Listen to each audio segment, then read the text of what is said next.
আসসালামু আলাইকুম বন্ধুরা, কেমন আছেন? আশা করি অনেক ভালো আছেন। আপনাদের মাঝে এলাম আবার একটা কথা নিয়ে আর কিছু গল্প করুন বলে।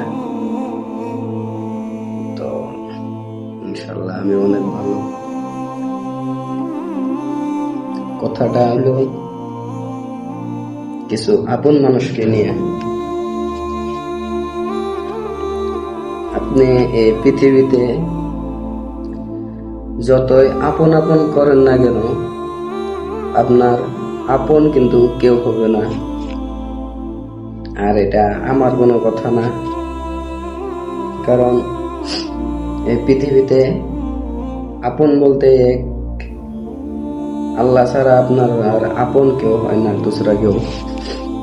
পৃথিবীতে যতই আপনার আত্মীয় স্বজন, মা বাবা এবং ভাই বোন যতই যা ভাবেন, কেউ কিন্তু আপনার আপন না।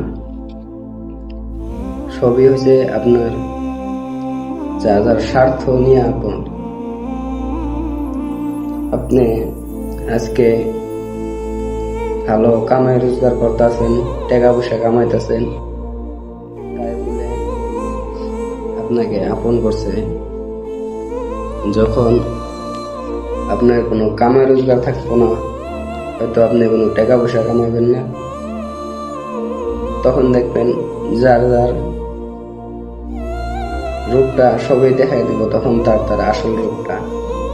তাই বলি কি, যদি পৃথিবীতে বাইসা থাকতে যদি আপনই করতে হয়, তাহলে এক উপরে যে বসে আছে তিনি কে আপন করেন, উপরালাকে আপন করেন এবং তার হুকুমগুলা মানেন। দেখবেন ইনশাআল্লাহ আপনার জীবনটা সুন্দর কাটবে। জীবনে কোনো ডর ভয় থাকতো না যদি আপনি আল্লাহর হুকুম মানা চলেন। তাহলে কোনো সময় মানুষও আপনাকে কোনো ক্ষতি করতে পারবো না। তাই বলে কি বন্ধুরা, একটা কথা বারে বারে বলি, কোনো সময় আল্লাহর বিরুদ্ধে যাবেন না, কারণ আল্লাহ কিন্তু সব জানে, সব দেখে, সব শুনে।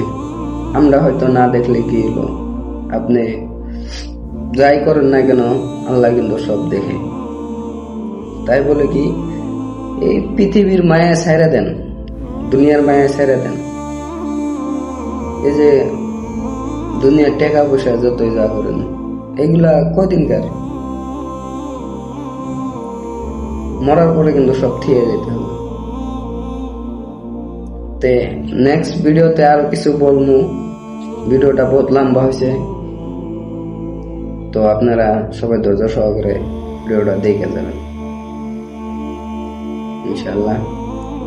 তো কথাটা এই তুরি অল্প বোঝার চেষ্টা করবেন কথাগুলো।